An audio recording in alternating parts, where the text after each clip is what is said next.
너희는 이 세대를 본받지 말고 오직 마음을 새롭게 함으로 변화를 받아 하나님의 선하시고 기뻐하시고 온전하신 뜻이 무엇인지 분별하도록 하라는 말씀이 있습니다.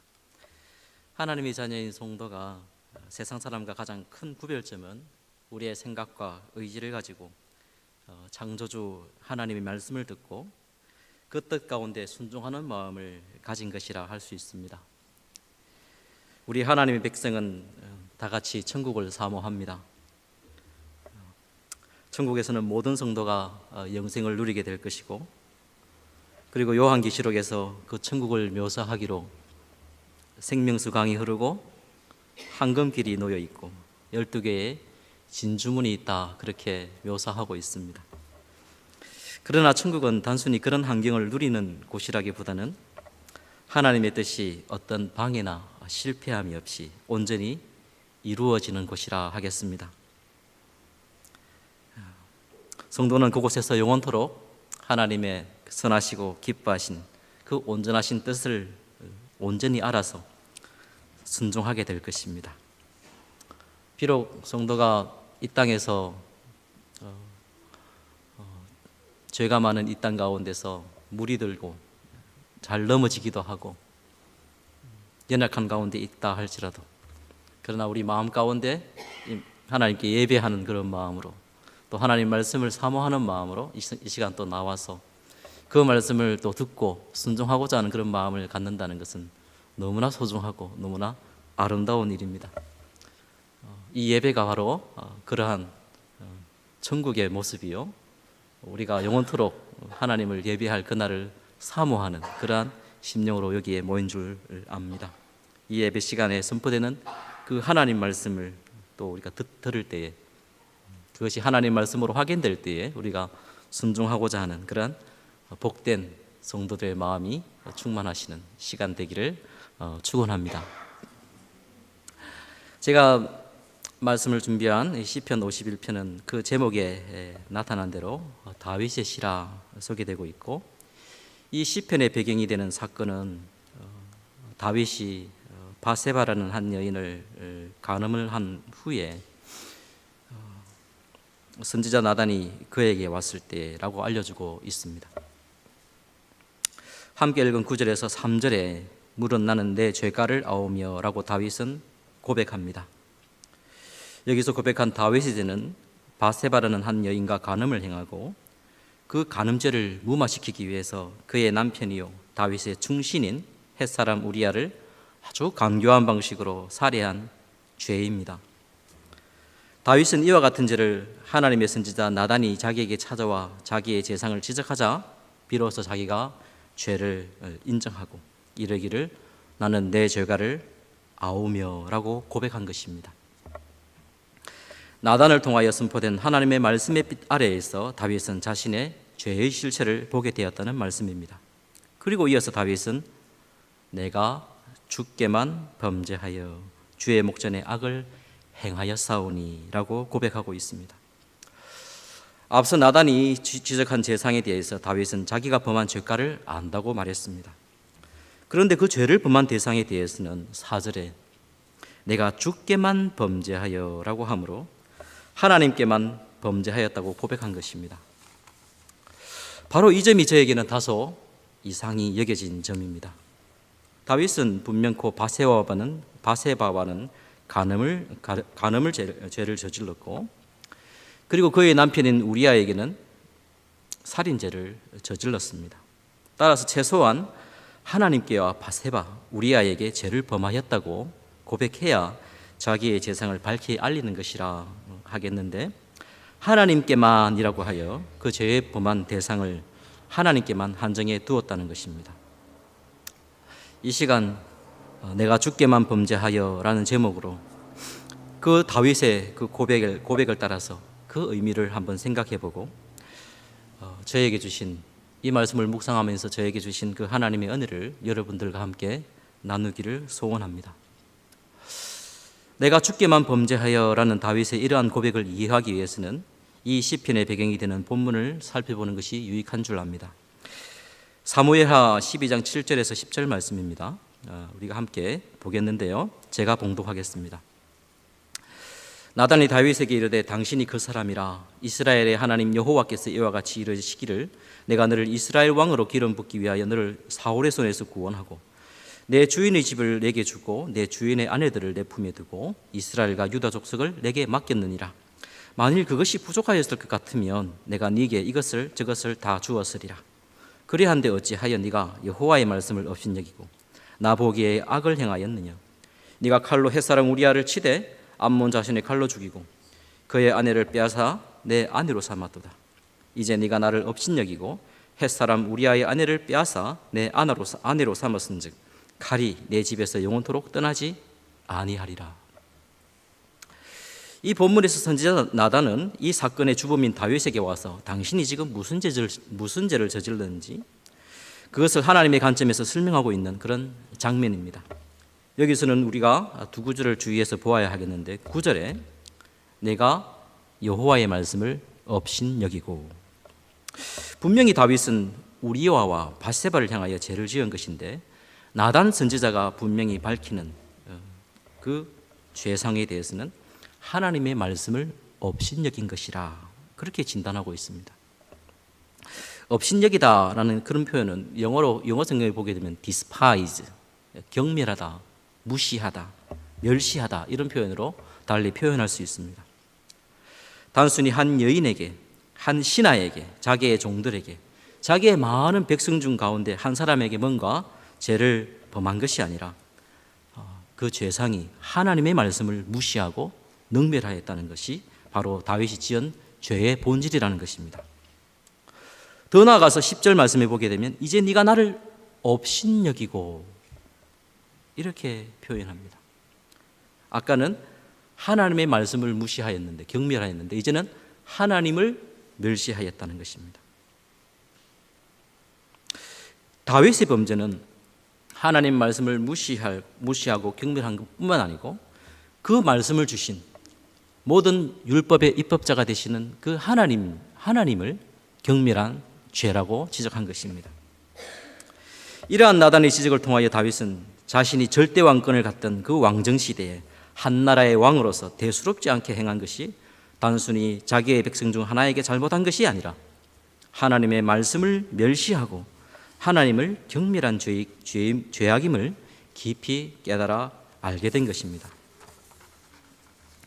그리고 나서 오늘 읽은 시편에서 다윗은 내가 주께만 범죄하였다라고 고백한 것입니다. 그러나 이 시편을 읽을 때마다 마음 한가운데서 찜찜한 것은 자신이 범한 죄를 깊이 깨달은 다윗이 하필이면 죄를 지은 대상과 관련해서는 왜 내가 주께만 범죄하여라고 하나님께 그 한정해 두었느냐 하는 것입니다. 일반 상식적으로 생각해 볼 때에 자신이 범한 사실을 알게 된 다윗이 내가 주께만 범죄하여라고 할 것이 아니라 내가 주님과 더불어 우리아와 밧세바에게 죄를 범하여 이렇게 하는 것이 다소 수긍이 되지 않겠습니까? 이 구절이 잘 이해가 되지 않아서 혹시 다른 성경에는 어떻게 되어 있는가 살펴보았습니다. 영어 성경을 이제 여러 가지로 보게 됐는데 거기에는 분명히 against you, only you 두 가지를 동시에 쓰고 있습니다. 주께만, 그리고 주님께 내가 당신께만 범죄하였다. 분명히 이렇게 오히려 더 강조해서 설명하고 있습니다. 혹시 히브리어 성경을, 구약 원어인 성경을 보게 되면 어떻게 표현되어 있을까 찾아보았는데 찾아봐도 똑같이 그렇게 되어 있었습니다. 내가 주께만 범죄하여 이렇게 아주 강조해서 설명하고 있습니다.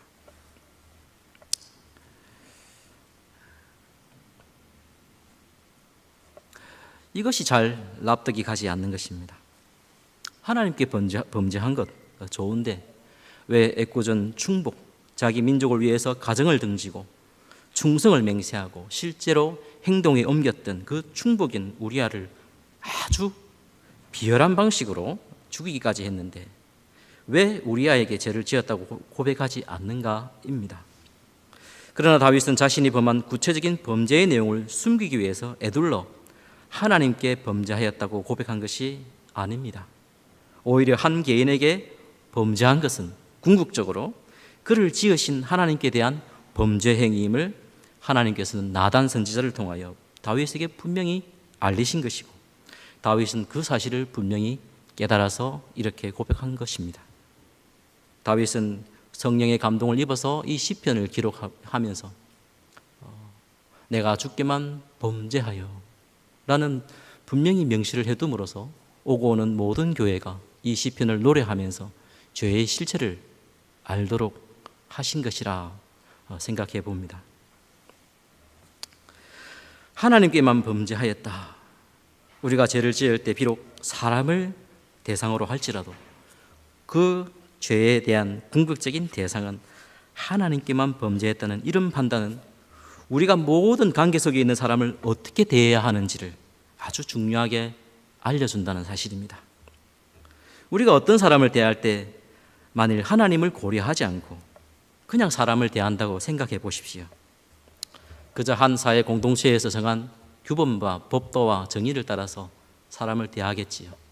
그렇게 잘 대해도 잘하는 것일 것입니다. 그것이 또 합당하게 보일 것입니다. 그렇게 하지 못하면 비난을 받아도 싼 것이죠.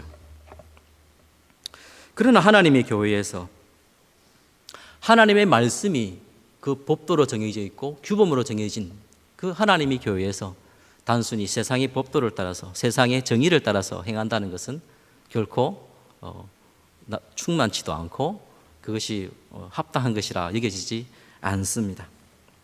물론 사회가 정해둔 그 규범을 교회가 지킨다는 것 당연히 그 정도는 턱걸이는 해야 되겠지요. 그렇다고 해서 그게 만족한다든지 거기에 안주한다는 것은 큰 문제라는 것입니다. 물론 거기에 못 미친다는 것은 너무나 부끄러운 일이겠지요. 그렇다면 이 세상의 규범과 정의를 넘어서는 하나님의 법도를 따라서 하나님의 정의로움을 실현해야 될 이 교회가 또 우리 성도가 한 사람을 대할 때 어떻게 하는 것이 합당한 일인가? 성도는 어떠한 누구를 대하든지 단순히 그 사람이 갖고 있는 가치, 그것이 사회가 설정해 두었던 아니면 나면서 부모가 정해줬던 그 지위든 어떤 외부의 환경이 그 사람에게 부여한 것이든 그러한 가치에 비추어 사람을 판단하거나 대해서는 안 된다는 것입니다. 물론 우리가 살고 있는 이 사회에서 사람을 대할 때 사회의 규범을 따라서 잘 대해준다면 아무런 문제가 되지 않을 것입니다. 그러나 성도는 하나님의 법도에 따라서 하나님의 말씀에 따라서 하나님의 관점에서 사람을 바라보아야 한다는 것입니다. 즉 각 사람은 그가 부하든 가난하든 높은 지위에 있든 아니면 낮은 지위에 있든 그런 것과 상관없이 그 사람은 그 자체로 하나님의 형상을 따라 지원받은 존재이며 따라서 누구든지 하나님께서 부여한 가치와 존엄성을 갖고 있다는 사실입니다. 그 가치에 준하는 거기에 상응하는 대우를 해주었을 때 비로소 하나님께서 세우신 거기에 걸맞는 정의를 세우는 것이요 하나님의 법도를 따라 사는 하나님 나라의 시민권자로서 합당한 삶을 사는 것이라 하겠습니다. 사도 바울은 이런 관계를 통해서 우리에게 무엇으로 알려주니까 에베소서 5장과 6장에 이렇게 설명하고 있습니다. 그 내용들을 이제 크게 한 두 가지로 요약해 볼 수 있는데요. 가정에서 그리고 이제 사회에서 어떤 면에서 우리가 속해 있는 직장이나 어떤 사회의 일반적인 그 관계 속에서 어떻게 이제 행동해야 될 것인가를 알려주는 그 내용인데 크게 이제 두 가지로 요약해 볼 수 있습니다. 거기에 보면 처음에 남편과 아내의 관계에 대해서 그리고 부모와 자식에 대해서 이건 이제 가정에서 일어나는 일이죠. 그리고 이제 주인과 종의 관계입니다. 이것은 사회에서 이제 있는 오늘날 같으면 좀 높은 지위에 있는 사장 아니면 직원 이런 관계를 이제 설정해 둘 수 있겠습니다. 그런데 거기에 보게 되면 특징적인 것은 일방적이지 않고 쌍방적이라는 것이에요. 아내가 남편에게만 돼 있는 의무가 있는 것이 아니고 남편도 아내에게 동일한 의무를 행해야 되는 것이고 자식이 부모에게만 행해는 의무만 있는 것이 아니고 부모도 자식에게 행해야 될 의무가 있다는 것이고, 종이 주인에게만 행하는 그런 내용만 있는 것이 아니고 주인도 종에게 당연히 해야 될 그 의무가 소개되어 있는 그 상방적인 의무관계라는 것을 소개해주고 있어요. 그리고 두 번째는 뭐냐 하면 그 관계가 공이 주 안에서 이루어지는 관계라는 것입니다. 그러니까 그저 사회가 정해둔 규범을 따라서 그 사람을 대하고 부모를 대하고 자식을 대하고 직장의 상사를 대하고 또 어떤 사원을 대하는 그런 내용이 아니라 그 하나님 안에서, 주 안에서, 하나님의 관점에서 모든 관계가 설정되어 있다는 사실을 우리에게 분명히 알려주고 있어요. 그래서 그게 보게 되면 아내가 남편을 대할 때 그냥 순종해야 될 것이 아니고 하나님께 순종하듯이 그렇게 순종해야 된다. 아주 절대적으로 순종해야 되는 것이지요.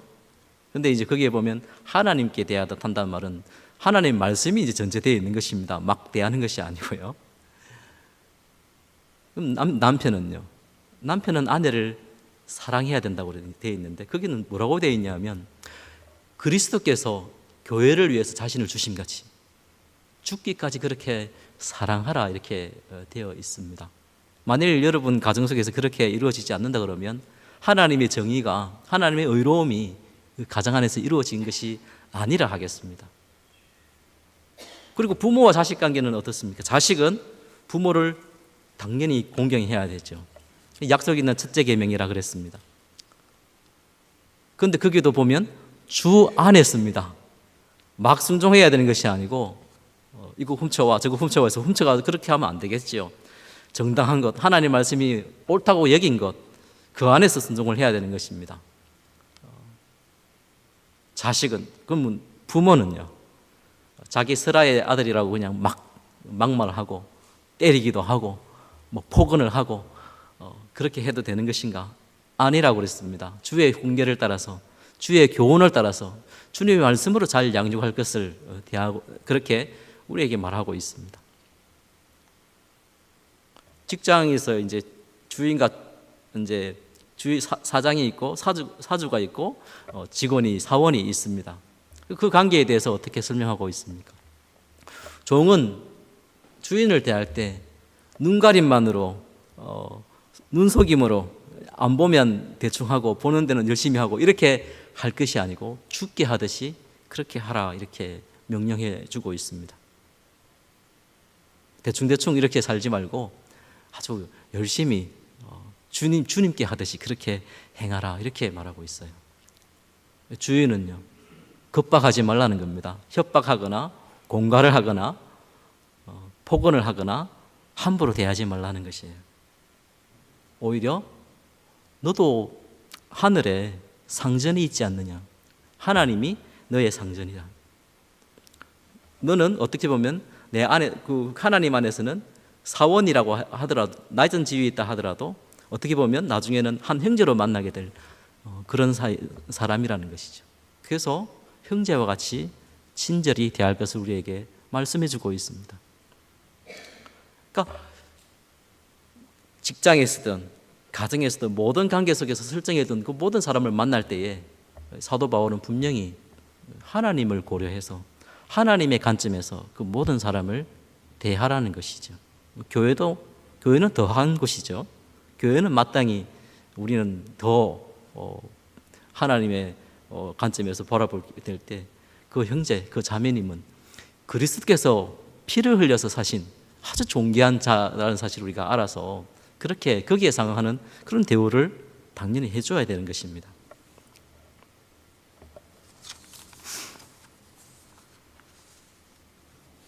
따라서 하나님의 자녀들인 우리 모두는 어떤 관계 속에서 만나는 사람들을 대할 때에 그저 사람만을 생각해서는 안 되며 그 모든 관계를 있게 하신, 그리고 그 모든 관계의 중심에 하나님이 계신다는 사실을 우리는 알아야 합니다.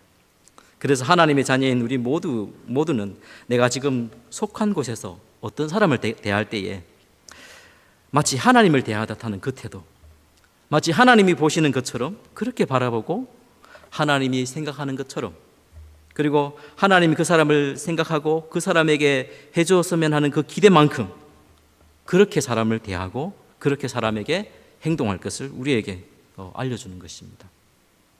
하나님이 한 개인을 그렇게 존귀하게 지었다 그러면 내가 그 사람을 존귀하게 그렇게 귀하게 대해야 되는 것이 하나님 백성의 삶의 내용이라는 것입니다. 하나님 말씀 베드로전서 4장 10절에서 11절 말씀 우리가 함께 보도록 하겠습니다. 이 말씀을 잘 새겨서 우리가 사람들을 대할 때, 우리가 행동을 할 때 어떻게 행동해야 될 것인가 한번 생각해 보았으면 좋겠습니다. 함께 보도록 하겠습니다. 시작. 각각 은사를 받은 대로 하나님의 여러 가지 은혜를 받든 선한 성직이 같이 서로 봉사하라. 만일 누가 말하려 하면 하나님의 말씀을 하는 것 같이 하고 누가 봉사하려면 하나님이 공급하시는 힘으로 하는 것 같이 하라. 이는 범사에 예수 그리스도로 말미암아 하나님이 영광을 받으시게 하려 함이니 그에게 영광과 권능이 세세에 무궁토록 있느니라. 아멘. 이 말씀을 어떤 면에서는 기초로 하여서 우리 장로교회 교리 표준 문서인 웨스트민스터 신앙고백서 소유리 문답 제1문에 보게 되면 What is the chief end of man? 답은 이제 Man's chief end is to glorify God and to enjoy Him forever. 사람의 제일 되는 목적은 무엇입니까? 사람의 제일 되는 목적은 하나님을 영화롭게 하는 것이고 그리고 영원토록 그분을 즐거워하는 것입니다. 이렇게 가르치고 있습니다. 언제나 생각해도 참 귀하고 참 훌륭한 답변이라 생각되어집니다.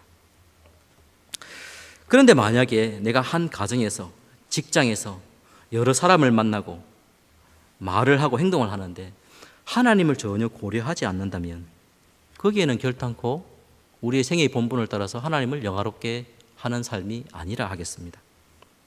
거기에는 하나님의 영광이 드러나지 않습니다. 성도의 삶의 모습이 아니라는 것이지요. 내가 누구에게 말을 하는데 그 대상이 아내든 남편이든 자식이든 사장이든 부하 직원이든 상관없이 하나님 앞에서 합당한 말을 하고 행동을 행할 때에야 거기에 하나님의 영광이 나타난다는 것입니다. 그리고 거기에 하나님 나라에 합당한 정의가 실현되는 것이라 말할 수 있습니다. 마태복음 25장 말씀해 보게 되면 참으로 흥미있는, 참으로 우리의 관심을 끄는 그런 내용이 나타나고 있습니다. 세상 마지막 때에 그리스도께서 심판주로 이 땅에 오실 때에 세상에 살고 있었던 아담 때부터 이후에 지금 세상에 살고 있었던 모든 사람들을 두 분류로 분류를 합니다. 두 사람의 종류로 분류를 하는데 심각한 것은 한 부류는 영생을, 한 부류는 영벌에 처하는 그런 심판을 받게 된다. 중간에 가정이 없는 것이죠. 수는 정해져 있지 않습니다. 그래서 그걸 양과 염소로 분류해 둡니다. 양은 이제 영생에 들어가고 염소는, 염소에 분류된 사람들은 영벌에 들어간다는 것이죠.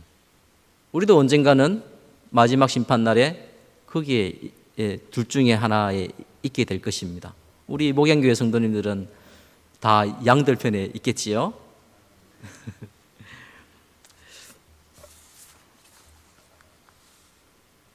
그런데 그 분류하는 기준이 무엇인가를 우리가 봐야 됩니다.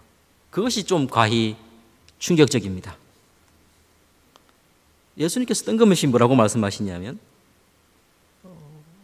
이렇게 왜 분류를 하셨습니까? 묻는 그 무리들을 향해서 너희가 내가 줄였을 때에 먹였고 목말랐을 때 마실 것을 주었고 내가 나그네 되었을 때 영접해 주었고 헐벗고 병들었을 때 옥에 갇혔을 때 돌봐 주었다. 그러자 양쪽이 다 하들짝 놀랍니다. 한쪽만 놀란 것이 아니고 양쪽이 다 놀랐어요. 내가 언제 그렇게 했습니까? 염소 쪽에서는 반대가 되겠죠. 내가 헐벗었을 때는 이걸 주지도 않고 내가 굶주렸을 때 내한테 주지도 않았고 내가 외로웠을 때 찾아와 주지도 않았다. 이렇게 이제 판단을 한 것이죠. 그랬더니만 양쪽에서 다 하들짝 놀라는 것입니다. 내가 언제 그랬습니까? 내가 언제 그러지 않았습니까? 무슨 말입니까? 평소에 한 사람을 대할 때에 사람을 대하듯이 사람을 대하면 그렇게 놀라게 된다는 것입니다. 왜냐하면 예수님에 대해서, 하나님에 대해서 그 관계 속에서 한 번도 생각해 본 적이 없기 때문에 그런 일이 생긴다는 것이에요. 그러니까 그들이 기억 속에 예수님께서 한 것이 하나도 기억에 없는 것입니다. 그때 예수님께서 뭐라 말씀하십니까? 지극히 작은 소자에게 한 것이 나에게 한 것이다. 지극히 작은 소자에게. 저희 교회 같으면 지용이, 그죠? 아니면 단이 이렇게 막 다니는데, 그런 아이들에게, 어떻게 보면 존재감이 거의 없는 그런 아이에게 내가 죽게 하지 않으면 그것은 내게 한 것이 아니라는 것이라, 그렇게 말씀한 것입니다.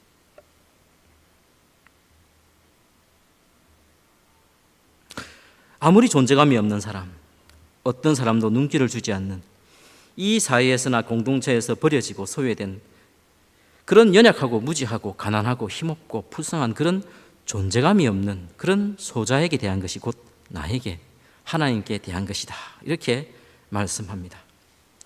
어떤 기준을 적용해서 양과 염소를 구분한 것입니까? 너희들이 하나님을 대하듯이 사람을 대했을 때는 의로운 자라 분류하는 것이고, 반면에 한 사람을 대할 때에 하나님께 대하듯 대하지 않고 인간의 어떤 사회적인 질서 속에서 형성된 그 가치와 신분과 직분을 따라서 대해질 때는 그것이 불의한 자로 분류되는 그런 기준에 속한다는 그런 말씀입니다. 존재감이 제로인 사람에게 사회는 무시하면 됩니다. 그게 사회 질서 속에서는 너무나 당연한 모습이지요. 그러나 하나님의 눈에서는 가난한 자에게 눈을 감으면 안 되는 것입니다. 연약한 자에게 눈을 감아서는 안 되는 것이지요. 가난하고 무시받는 자를, 그리고 연약한 자들의 그 억울함을 신원해 주어야 되는 것입니다. 입술이 되어주고 눈이 되어주고 수족이 되어주어서 하나님께서 그 사람에게 하고 싶은 대로, 마치 우리가 하나님의 수단이 되어서 하나님의 뜻을 행해야 한다는 것이 바로 하나님의 뜻이며 그것이 하나님 나라의 공의로운 모습이라 우리에게 분명히 알려주는 것입니다. 여러분, 우리가 만약 사회적인 정의를 가지고 실현해서 단순히 사회적인 칭찬을 받는 정도라면, 교회가 그렇게 처신만 했다면 어떤 현상이 일어나겠습니까? 그것은 하나님의 교회라 할 수 없습니다. 하나님의 정인이 아닙니다. 하나님의 정의가 나타난 것이라 할 수 없습니다. 우리는 누구의 정인으로 부름받았습니까? 그리스도의 정인으로 부름을 받았습니다. 그러면 하나님의 공의가 우리에게 나타나서 하나님의 공의로움이 이 땅 가운데 구현되고 발견되도록, 그래서 세상 사람들이 우리의 모습을 통해서 하나님의 선하심을 바라보고 하나님의 공의로움을 바라보고 하나님께 영광의 찬미의 제사를 드리는 그러한 모습으로 우리가 부름을 받았다는 사실을 우리는 잊어서는 안 되는 것입니다. 그러한 부르심이 합당하게 살아야 한다는 것입니다. 여러분, 다윗의 고백을 한번 다시 살펴보시기를 바랍니다. 내가 주께만 범죄하여, 내가 주께만 범죄하여. 사람을 대할 때에 그 사람을 보지 않고 그 안에 있는 하나님의 형상, 그 형상이 갖는 하나님의 그 뜻이 나를 주장하여 그 사람을 대할 때에 그 사람이 아무리 종이라 할지라도, 아무리 존재감이 없는 그런 자라 할지라도, 무시당하는 사람이라 할지라도 함부로 대할 수 있겠습니까? 그 배후에 하나님이 계시다는 사실이 있기 때문에 우리는 누구를 대할 때 함부로 사람을 대하지 않는 것입니다.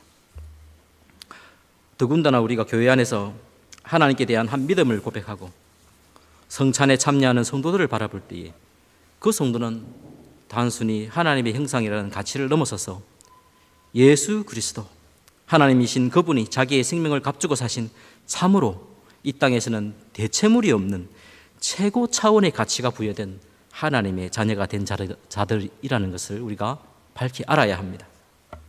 거기에 준하는 대우를 해줘야 그것이 하나님의 뜻에 맞는 것이고 그것이 하나님의 공의가 교회 안에 실현된 것이라 말할 수 있는 것입니다. 하나님께서 용서한 자인데 우리가 왜 용서를 하지 못하는 것입니까? 용서하지 않는 곳에 어떻게 하나님의 정의가 구현되었다 말할 수 있겠습니까? 교회 안에서 한 형제를 대할 때에 하나님께서 그 사람에게 대한 그 무궁한 긍휼과 자비하심과 오래 참으심과 인내하심을 한번 생각해 보시기 바랍니다. 하나님께서 나를 그렇게 참아주셔서 내가 진멸되지 않고 하나님의 자녀의 반열에 들어갔다 그러면 왜 다른 사람에 대해서 그렇게 쉽게 무시하고 판단하고 비판을 가하는 것입니까? 거기에는 결코 하나님의 공의로움이, 하나님의 영광이 드리우지 않을 것입니다. 말씀을 맺도록 하겠습니다. 하나님을 경외하는 삶이란 모든 사람에 대해서 하나님의 형상을 따라 지음받았다는 고귀한 존재임을 아주 강하게 인정하면서 그렇게 사는 삶이 바로 하나님을 경외하는 삶이라 하겠습니다. 그것이 가정에서나 늘 대하는 부부관계 속에서, 늘 대하는 자녀관계 속에서 자녀를 바라봐도 심상치 않게 바라보는 것입니다. 그저 내 서라에 있는 사람이라고 해서 막 대하는 것이 아니고 그 자녀를 바라볼 때도 하나님의 자녀로서. 왜냐하면 제가 하나님을 아버지라 하지 않습니까? 자녀는요, 제 자식들은 하나님을 할아버지라 부릅니까? 아니죠. 하나님을 아버지라 부릅니다. 우리는 동일하게 하나님 앞에서 한 자녀라는 사실을 우리가 잊지 않아야 합니다.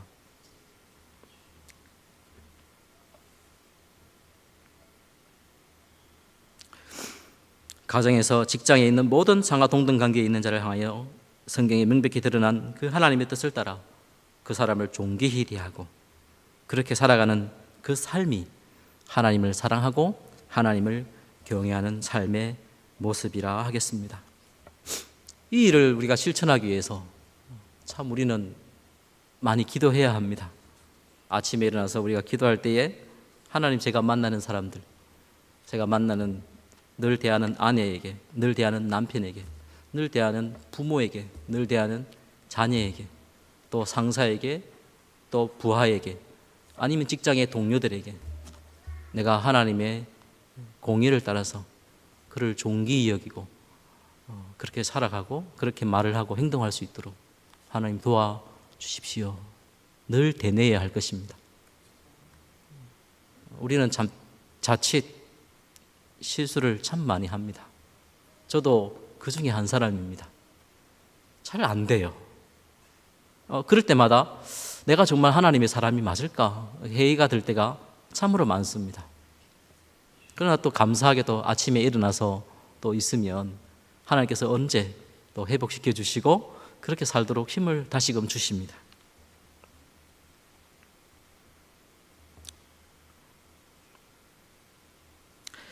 오늘날 한국 사회에 참 만연한 그 단어가 있습니다. 아주 좋지 못한 단어인데요, 영어로서는 가히 번역이 안 되는 단어 중에 하나가 갑질이라는 단어가 있다고 봅니다. 갑질. 그래서 영어 사전에 보게 되면 갑질 되어 있습니다. 영어로 달리 표현할 길이 없어가지고 갑질 이렇게 발음한다고 그럽니다. 그런 말은 우리 성도에게는 전혀 어울리지도 가당치도 않는 표현인 것입니다. 우리는 뉴스를 통해서 그런 현상들을 보게 되면 쉽게 흥분하고 막 비난을 합니다. 그런데 우리 자신을 한번 돌아보십시다. 만약에 우리 스스로가 다른 사람을 대할 때 하나님 관점에서 그를 존중히 여기지 않는다 그러면 그저 정도의 차이지, 갑질을 행하는 사람이는 하나 그저 정도의 차이지 본질에 있어서는 동일하다는 것입니다. 왜? 사람을 그냥 대하니까요. 우리도 다분히 그런 지위에 있으면 다분히 그럴 위험의 소지가 충분히 있다는 것입니다.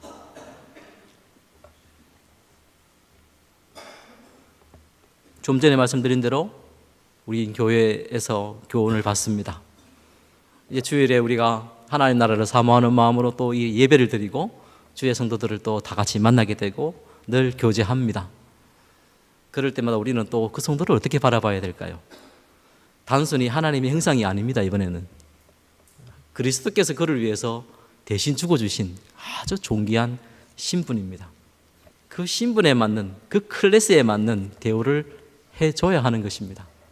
이 지용이가 되었든지 단이가 되었든지 누구든 상관없이 우리는 그런 존귀한 자로 대해줘야지 거기에 하나님의 공의로우신 정의가 서게 되는 것입니다.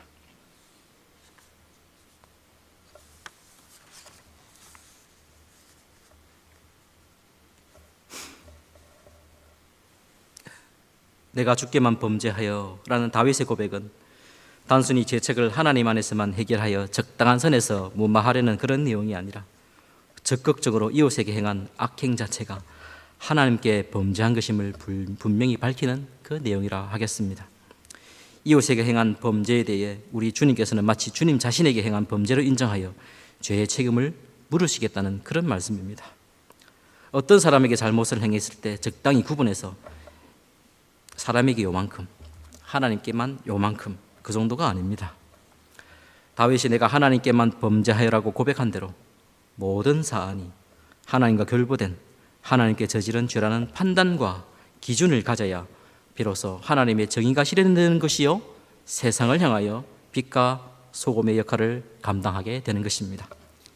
우리 모두가 늘 만나는 사람들, 가정에서 남편, 아내, 자녀들, 친구, 동료들, 상사와 부하 직원들, 혹 또 지나가다가 우연히 만나는 그런 모든 사람을 대해서 우리는 언제나 그 모든 관계의 중심에 하나님이 계신다는 사실을 인정하고 하나님의 관점에서 모든 이들을 존중히 여겨야 할 것입니다. 우리 목양교회 모든 성도님들이 이를 위해서 함께 기도하고 함께 독려하고 그래서 그 선한 길로 걸어갈 때에 하나님이 우리와 함께 하실 것입니다. 거기에 그리스도의 아름다운 복음의 향기가 또한 드리워질 것입니다. 그리고 거기에 하나님의 영광이 나타날 것입니다. 이러한 하나님의 나라의 의의 영광이 사랑하는 목양교회 성도님들의 삶 속에서 충만히 드러나시게 되기를 축원드립니다. 기도하시겠습니다. 하나님 아버지,